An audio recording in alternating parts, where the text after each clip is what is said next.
मेट्रोचं काम सुरू असताना मुलुंडमध्ये जी दुर्दैवी घटना घडली त्यामध्ये एका निष्पाप नागरिकाचा बळी गेला.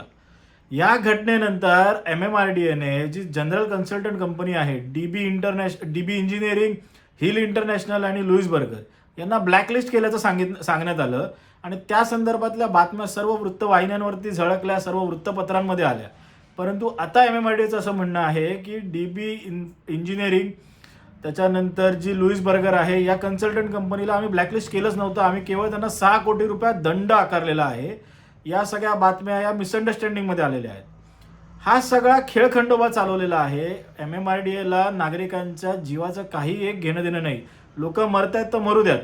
MMRDAने जी एक समिती नेमली होती त्या समितीने जे मुख्य कंत्राटदार आहे रिलायन्स अस्टाल्डी याच्यावरती तर ताशेरे ओढलेच होते. परंतु ही जी जनरल कन्सल्टंट कंपनी आहे ज्याच्यामध्ये DB इंजिनिअरिंग, हिल इंटरनॅशनल आणि लुईस बर्गर या कंपनींवरती सुद्धा ताशेरे ओढले होते आणि या कंपनींना ब्लॅकलिस्ट करणं गरजेचं आहे.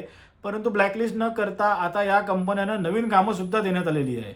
माझ्या माहितीनुसार बँड्रा वर्सोवाचा जो सीलिंग आहे त्याचं काम सुद्धा याच कंपनीला मिळालेलं आहे आणि यामागे कुठला तरी दबाव हा MMRDA वरती येत आहे आणि या संदर्भात मी माननीय उच्च न्यायालयामध्ये याचिका दाखल करणार आहे आणि त्या संदर्भातले खुलासे हे लवकरच करणार आहे. धन्यवाद.